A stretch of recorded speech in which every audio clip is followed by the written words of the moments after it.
Welcome back. You're still watching Perspective, and we're still talking to Ambassador Priya, Melba Priya. Talking about your name, I like it because for me it doesn't quite fit, you know, a woman with the name Priya.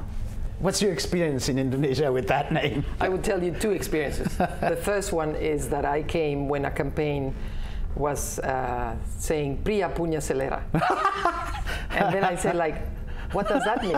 And so I thought, oh, they already know I'm here. So, you know, Priya has taste. Okay, that was one. And then every time I go to university, and I used to go a lot to universities to teach, I used to say, well, nama saya Ibu Priya. Immediately, there would be a laugh in the audience, or the young people would say, and they say, no, Ibu, you cannot say that. And so I inquire a little long and say, what do you mean? Ibu, wanita, perempuan sama. Priya, laki-laki sama. Ibu, Priya does not work. So I became Ibu Melba here. Because it was a very sort of funny, it was a funny thing to say Ibu Priya. But my family name is actually Priya. So. Yeah, Ibu Priya. That's actually, you know, a breakthrough, you know, gender-wise. So every time I go to the toilet and it says Priya, I say, oh, I have a private toilet here. That's good. So you've been here 7.5 years. You must have something you like about the country, something that you like to. I mean, are you collectioning anything? I've collected in Indonesia the best friends I've ever had. Oh, you collect friends. The best friends. I didn't know that I did, but it seems that it is. And of course, you know, the beautiful tapestry of Indonesia, because it's beyond batik, and it's beyond the kain, and it's beyond everything. So beautiful textiles in Indonesia, and so many things. You don't see yourself as a collector until you have to pack. And then when you close box number 500, you say, I think I became a collector. What do you like most in terms of collection? In terms of, I don't know, is it textile? Is it wood? Is it? Is that in a particular field? I don't think that it's the. For example, I have collected, or I have gotten quite a few masks of Indonesia. Oh, right. You share the same thing. Because masks are very in Mexico we have masks. Yeah. Indonesia has masks, and it's the thing behind the mask, is that person or persona that you become when you are wearing a mask. If you're a frog, then you're a frog. But if you are a wizard, then you're a wizard. Then you're something else. So all the characters that you assume when you have a mask, that is one. Of course, in Indonesia, there is no way that you cannot have textiles of Indonesia everywhere. I mean, my handkerchief is textile of Indonesia.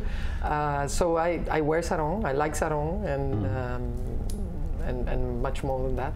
But also the woods of Papua, and the horn that I have seen in Sumba, and in other places of eastern Indonesia. So Indonesia is so rich that I wouldn't say, you know, you only have textiles or you only have anything wood beautiful is game. It's whoa. What about food? You don't gain weight for free. So I am addicted to Indonesian food. What type of food? Indonesia, when you say food in Indonesia, you have like Padang, you have North Sulawesi, Javanese, very sweet. Everything. The sweetness of the food is less my taste. The first thing I learned to say in Indonesian was actually tanpa gula. Tanpa gula. Yes. And you're going to New Delhi now. Yes. The next assignment. Yes, I am going to be the Mexican ambassador to India. That's a big country to another big country. Yes, basically. and I asked for it. So I asked twice, and it's been. And you got it. Yes, I'm very happy for that. Yeah. What would you miss most? I don't think you're missing the traffic, because Delhi will have the traffic as well. Sure, but I'm sure. What would you miss most about Indonesia, if you will? I'll tell you. Not that you can't come back, but I'll tell you when it happens. What? You don't have an inkling? Of course I miss the people. I'll miss the people. I'll miss the happiness. I'll miss the possibility of talking to the people that you know very well. Right. Ambassadors are, in a way, gypsies. Right. So the first time you come to a country, and I've been to India before, but the first weekend you are in the country, you're alone. Right. You don't know anybody. Anyone. Anybody. You start from scratch, basically. You don't even know the people that you're going to work with. All right. Your life goes into normal pace immediately when you arrive because you go back to the embassy. Right.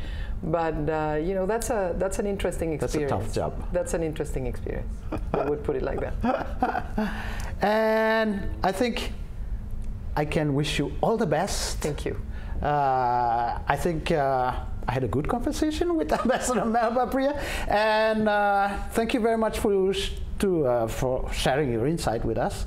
I hope all the best. I think India is not that far away from Indonesia. You can always come back. Let me just say one thing. I still believe, and I'm a true believer of Indonesia, that only good news can come out of this country. No, not have been the case. You are a great country. You have a blooming economy.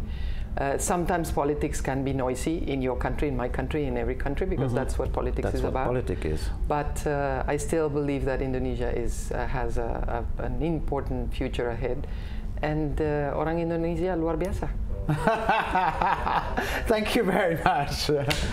That was our dialogue with Ambassador Priya Melba. I hope you enjoyed it as I did, and see you next time. Bye-bye.